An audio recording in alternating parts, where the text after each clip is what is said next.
manifeste en fait très souvent par la peur, par l'anxiété autant pour moi et l'auto-jugement.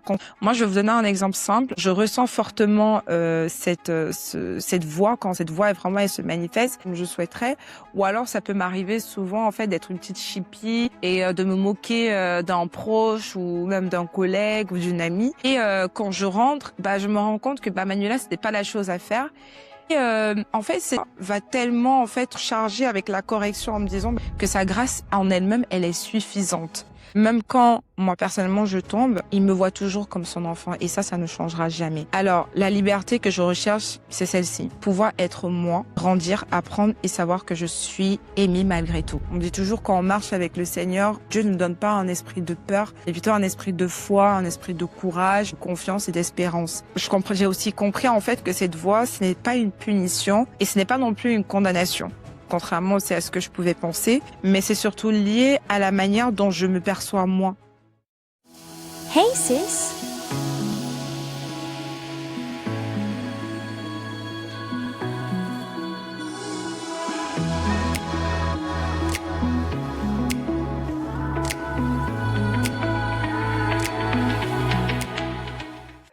Alors, bonjour tout le monde, bienvenue sur le podcast Hey Sis. Pour ceux qui ne me connaissent pas, je suis Manuela, la host de ce podcast où on parle des sujets de la vie.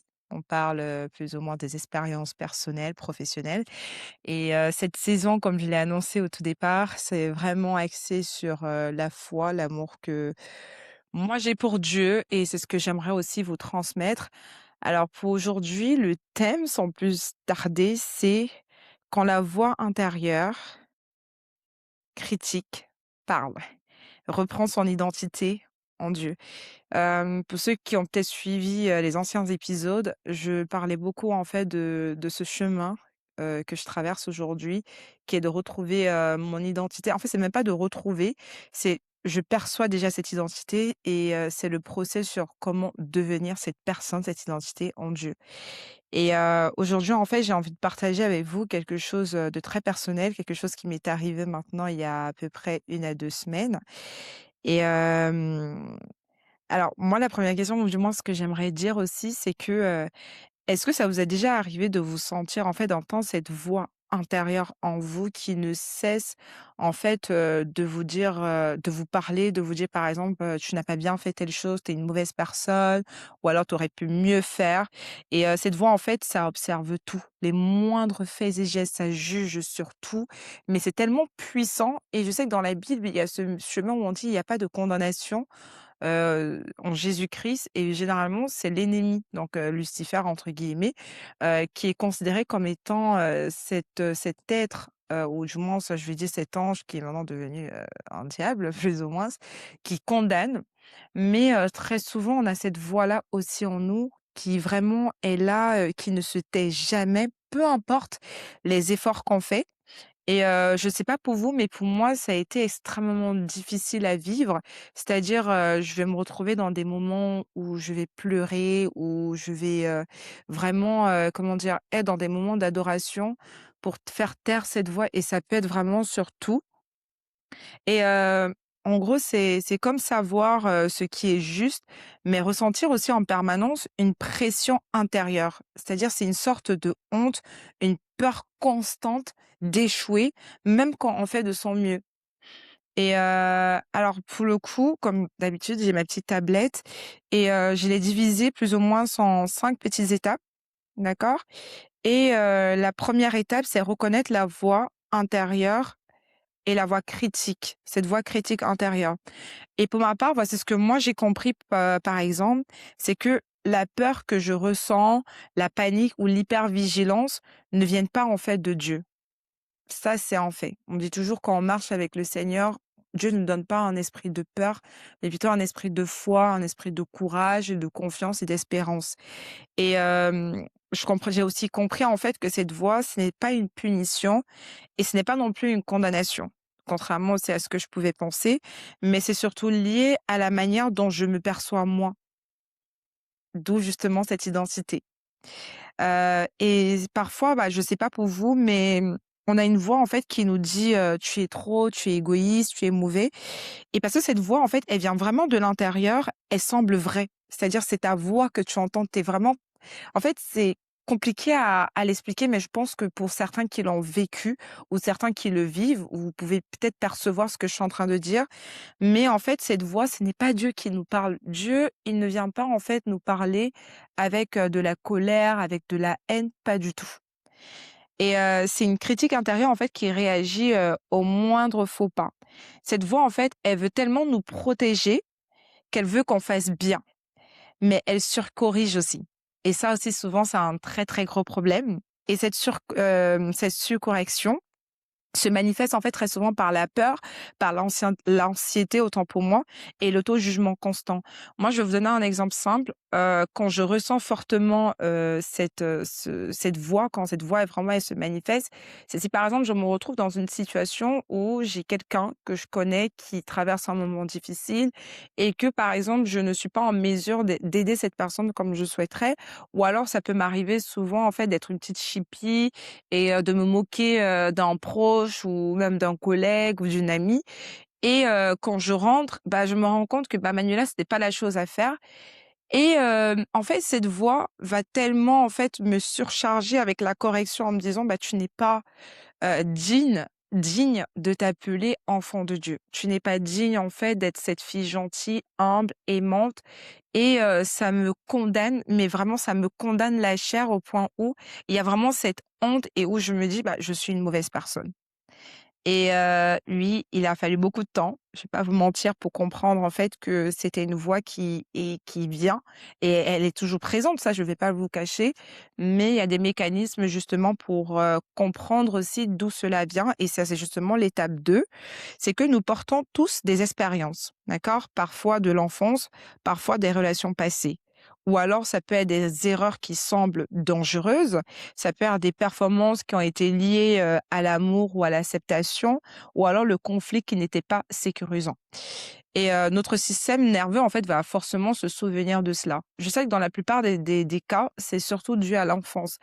Il y a un article que j'avais lu, quand je faisais des cours de psychologie qui disait justement il faut juste que je me rappelle aussi de ce professeur qui l'avait écrit. Mais en gros, ça expliquait que le développement mental d'un enfant se fait de 0 âge jusqu'à à peu près ses 4, 5, 6 ans. Et ça, c'est très vrai parce que dès l'enfance, on a une perception, de nos parents, de notre entourage, de la région où on se trouve qui, bah, forcément vont forger en fait notre, système nerveux.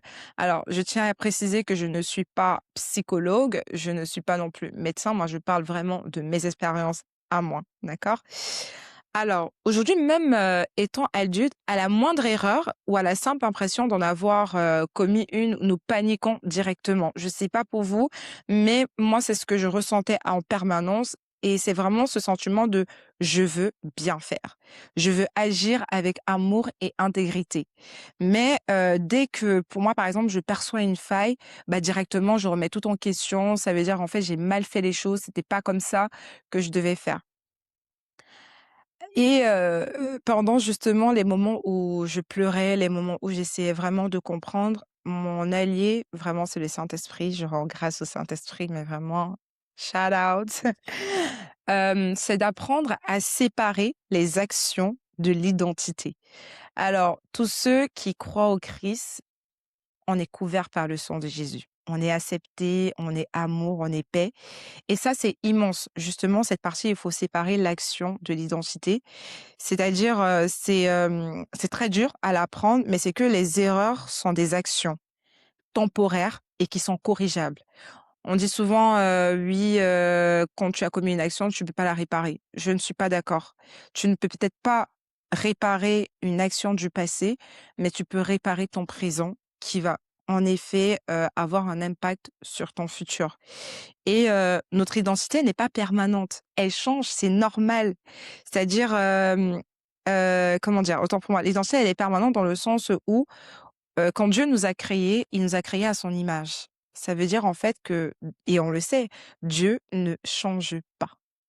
Ça veut dire que quand on trouve et qu'on est conscient que notre identité, il vient en Christ et que notre identité, c'est d'être fait à l'image de Dieu et nous savons que Dieu est amour, ben, en fait, c'est aimer et inébranler.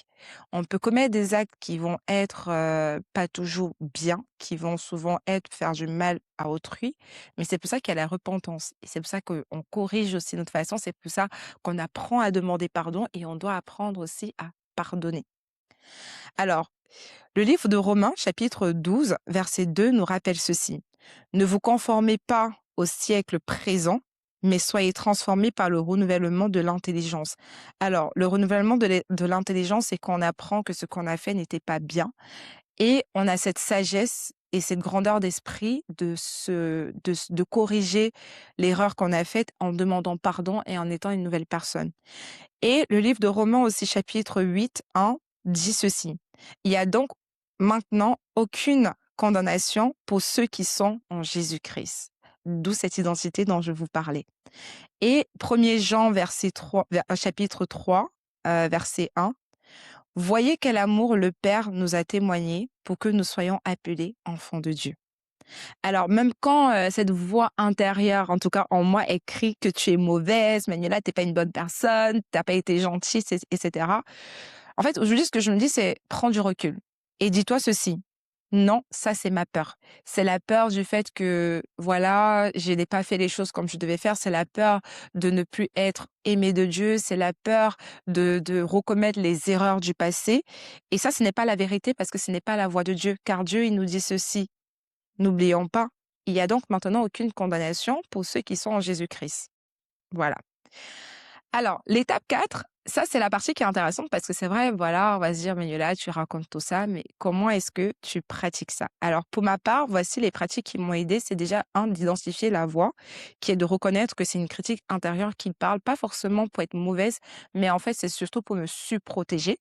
C'est de répondre par la vérité et me dire ceci. Manuela, tu n'es pas mauvaise. Je suis aimée. Mes erreurs ne me définissent pas. Ça veut dire que j'ai commis une mauvaise action, mais je ne suis pas définie par cette mauvaise action.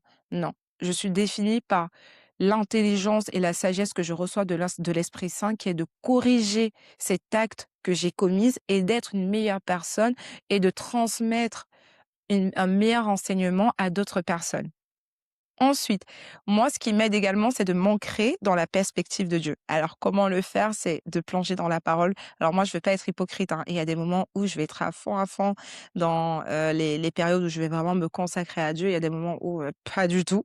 Mais ce qui aide notamment pour moi, en tout cas, c'est de méditer la parole, c'est de chanter des louanges, c'est de surtout laisser la place de Dieu remplacer cette voix critique dans un moment de silence. Et ça aide énormément. Et il y a aussi, bah, la quatrième pratique qui, moi, m'a aidée, c'est agir sans s'effronter. S'effronter, ça veut dire, en fait, de corriger, de s'excuser s'il y a besoin, puis avancer sans vraiment sombrer dans la haine.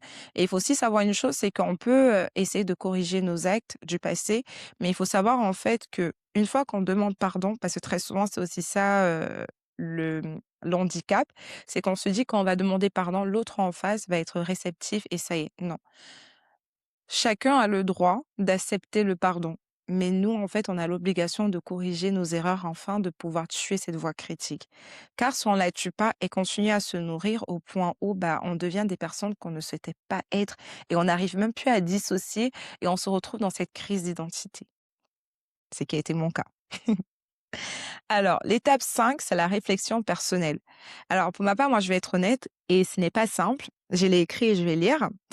Même quand j'essaie d'agir souvent avec amour, de parler avec douceur et de bien faire, je me surveille constamment. Et c'est ce que je vous disais au départ. C'est vrai qu'aujourd'hui, c'est un peu différent d'il y a quelques semaines, mais j'ai toujours cette grosse et haute surveillance sur moi-même. Je pense que ça commence même toujours aussi avec cette compétition où d'ailleurs, je rends grâce à Dieu parce que ça s'est nettement amélioré. Mais je me demande aussi si j'ai blessé quelqu'un, même quand ce n'est pas le cas. Il y a toujours cette voix.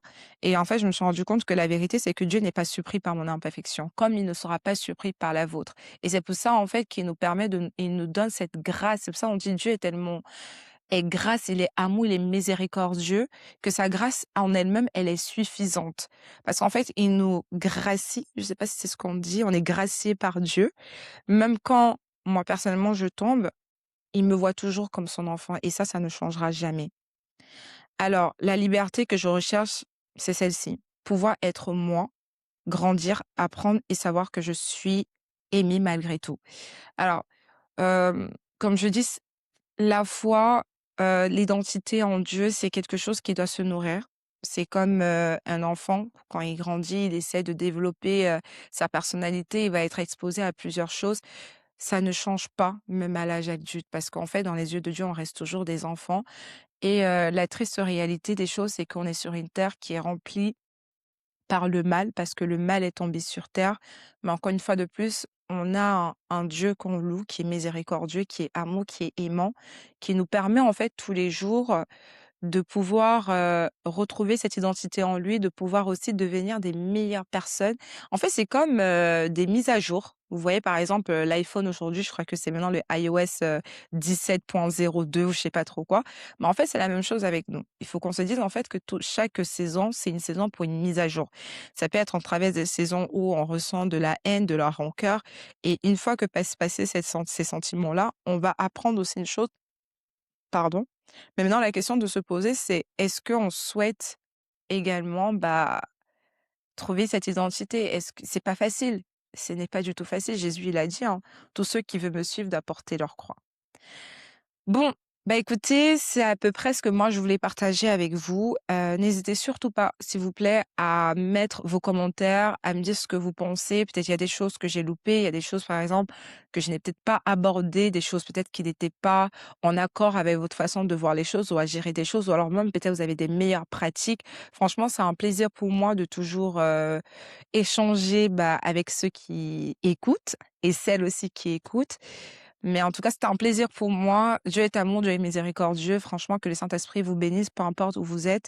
Je n'ai pas commencé avec une prière, mais je souhaite terminer avec une prière. Seigneur, notre Dieu, notre roi, notre papa, notre créateur, nous te remercions pour cette soirée. Nous te remercions pour ce podcast. Nous te remercions, Seigneur, pour ta parole qui ne cesse qui ne cesse d'être transférée et d'être transmise par des personnes, d'une personne à l'autre. Nous te remercions pour cet amour inconditionnel. Nous te remercions pour cette identité que tu nous as permis de pouvoir accroître en Christ. Nous te remercions de nous avoir envoyé ce Messie, cet envoyé, ton Fils, en fait, de venir nous aider, d'avoir tué et d'avoir vaincu la mort et de nous avoir permis, en fait, de savoir que la résurrection, en toi, elle existe, elle est réelle et sur ce, en fait, j'envoie plein d'amour à des personnes qui suivent ce podcast et même ceux qui ne pourront pas suivre, que cette vidéo puisse, vous localiser, que ça puisse répondre à peut-être certaines problématiques que vous traversez et sur ce, n'hésitez pas, s'il vous plaît, à nous suivre sur nos réseaux sociaux. Vous allez avoir également tout qui va apparaître. On a Instagram, TikTok,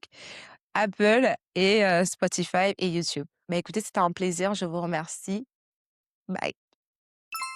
Hey, sis.